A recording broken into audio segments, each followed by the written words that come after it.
La notizia è che la giunta Zaia, anzi Zaia in persona, ha sottoscritto un accordo con Terna,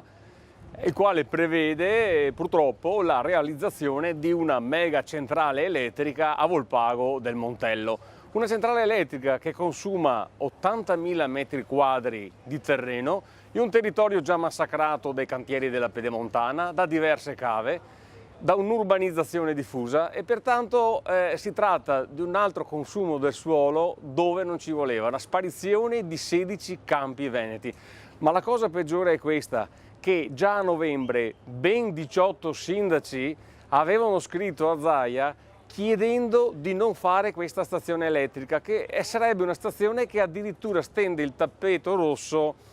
a un super elettrodotto da 380.000 volt, da sempre contrastato da tutti i cittadini dei territori che vanno da Scorzè fino a Volpago del Montello. Quindi è veramente una cosa molto negativa. Cercherò e cercheremo come opposizione di batterci anche in aula, perché ho presentato ad agosto una mozione che spero venga calendarizzata presto per fare giustizia e per far sì che il Consiglio regionale si impegni a tutelare questo territorio e faccia prevalere gli interessi delle comunità, dei sindaci che